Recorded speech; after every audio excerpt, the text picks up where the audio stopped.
course witnesses are staying anonymous. They're terrified of threats and bullying. It's a very neutral and interesting piece. Blake Lively is currently experiencing an extreme emotional breakdown as a result of a fearless Hollywood reporter's decision to disclose previously unknown information. She can't prepare for what she doesn't know they have, and again, they have a lot. What appeared to be a simple illustration cover was actually a vicious takedown, wrapped in glossy print. It's possible she's faced backlash before, but this is a career-ending incident. Now The Hollywood Reporter has seemingly outed the two actresses' names. They're pretty much being bullied to respond. And it all happened on the cover of The Hollywood Reporter on February 22nd, a masterpiece that single-handedly demolished Blake Lively's entire act. The image was pure gold, depicting her launching a catapult at Justin Baldoni, as if we were back in medieval times, where legal disputes are settled with cartoon weapons. As TMZ's now reporting, of course witnesses are staying anonymous. They're terrified of threats and bullying. Now this smells like Blake's PR team trying to spin why they're not coming forward. Blake is now immortalized in a scene where his goal was to make her appear completely ridiculous, and the mission was accomplished rather than standing her ground like an adult. Even if Justin was too huggy or whatever the heck, or said she was sexy, none of this warrants this. And you still have to atone for what you did. The Lakes team erupted in rage, condemning the cover as sexist. When you're losing, it's understandable that everything becomes sexist. Their complaint claimed that the illustration reinforced negative stereotypes of women who speak out. However, it is important to remember that if you are drawing your most important battle, your case may not be as compelling as you think. Guys, she goes in and there's a lot of Twitter complaints, some of which, 2 or 3 of them are horrid and shouldn't be there, but some of them are spot on. Instead of presenting tangible evidence, they followed the classic outrage playbook, expecting the internet to support them. However, the irony of an individual who consistently advocates for strong, independent women only to crumble on a magazine cover is now being mocked. There's a lot of comments that she puts in here that you're just like, why would you want to take over someone's movie? The outfits in this end are so out of touch. No, we don't want to watch bullies like Blake. And the best part, the article did not stop at the hilarious artwork, but it went much deeper. It highlighted Justin Baldwin's Baha'i faith, which in the grand scheme of things suggested that this entire mess wasn't about clear-cut harassment at all, but rather a picture of a cultural misunderstanding blown completely out of proportion. So I found that incredibly telling. Hidden in a little footnote, her protection that, well, you know, I was told they were lawfully obtained. Yikes. Big yikes. Her team's answer was a textbook example of misdirection. Rather than presenting real proof to back up her assertions, they went full-fledged attack mode on The Hollywood Reporter, as if challenging Blake's account of events was a crime. There were no new facts or evidence, just unfiltered indignation. There is not a shred of evidence to support it. Really? Really? Really? They anticipated that the public would provide her with unwavering support. However, they only succeeded in emphasizing the fragility of her entire argument. If there was ever an opportunity to reconsider the strategy, this was it. However, she elected to further imprison herself. It was just because of the way he is culturally with his religion. I want to go through some of these pieces because, hear me out, here it is. So, from the outset, the feud's been framed as the newest chapter in Hollywood's ongoing fight for gender equality. Just because of the way he is culturally with his religion. I want to go through some of these pieces because, hear me out here, it is so.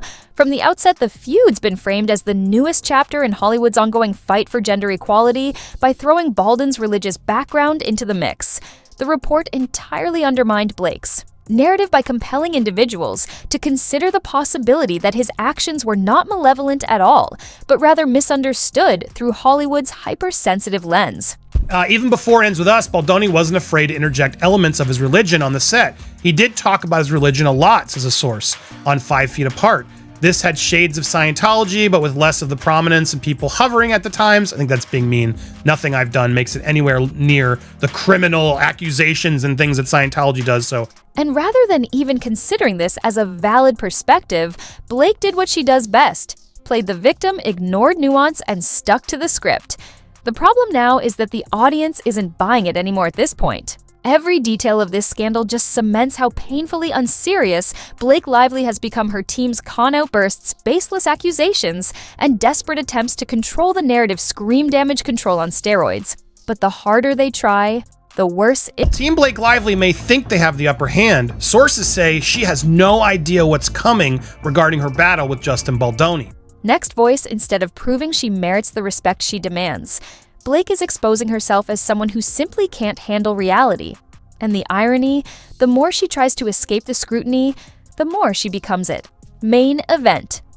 Yeah, it's a little bit more pro-Blake than I think the reality is, but it is more neutral than most Hollywood trade pieces I've seen, and it brings in something much more interesting, which is this leap of faith. Do you know the public once had blind faith in Blake Lively, but that loyalty evaporated the moment glaring inconsistencies started surfacing in her story. Instead of standing firm, she conveniently removed key text messages from her amended lawsuit, messages that if left intact would have completely shattered her narrative. Look, Team Justin has not given up, and they are being incredibly aggressive because Brian Friedman is doing his job. This is what he does. It's a winning strategy, and he pretty much can't lose at this point, it seems, because Blake's been unable to provide anything realistic. Next Voice. Next Voice. This wasn't just an innocent tweak, it was a calculated move to erase the flaws in her allegations. Desperate attempt to keep the illusion alive, but rather than securing her case, this strategic omission only set off alarms, making it painfully apparent that the truth wasn't exactly on her side. They're showing a little ankle, but not the whole leg, if you know what I mean. I'm sure she wouldn't approve of that reference. Too sexist. Media. Outlets wasted no time ripping her claims apart like vultures on a carcass. Every new headline became another strike to her credibility, exposing her accusations as nothing more than a fragile web of selective storytelling. She thinks she knows what they have, everything that's on the website, so she can prepare for that, but she can't prepare for what she doesn't know they have, and again, they have a lot. The more she tried to dictate the narrative, the more the media demonstrated that her legal strategy was as unstable as a house of cards in a hurricane. At this point, it's less of a case and more of a theatrical production, with Blake scrambling to keep the spotlight where she wants it anywhere but on the facts. Justin kept everything. Now, why? Why would he have kept everything? That's a good question. Well, did you think he did something wrong? Or could the, interactions on set have been so uncomfortable for some, it was just because of the way he is culturally with his religion? Legal analysts have been watching this farce unfold, and let's just say they're not impressed. Instead of providing a clear, evidence-backed case, Blake constantly adjusting her approach like a magician, pulling new tricks out of a hat. Every rapid pivot feels less like a well-thought-out strategy and more like a desperate attempt to disguise her own errors. There's another possibility, one that has less to do with gender than it does with simple cultural misunderstandings. What if much of it, the alleged inappropriate hugging, which Blake mentioned in her new amended suit, the pre-filming praying, could be explained as a clash between a very specific, faith-driven community with its unique mores and a much more modern, post-Me Too one with its own set of beliefs and commandments? Frequent legal flip-flopping simply makes it apparent that she's out of her depth, depending on smoke and mirrors instead of genuine facts. If her reputation wasn't already dangling by a thread, her unpredictable legal methods are literally cutting that thread with a chainsaw. I've never worked with a male director who was so worried about everyone's emotional and mental well-being.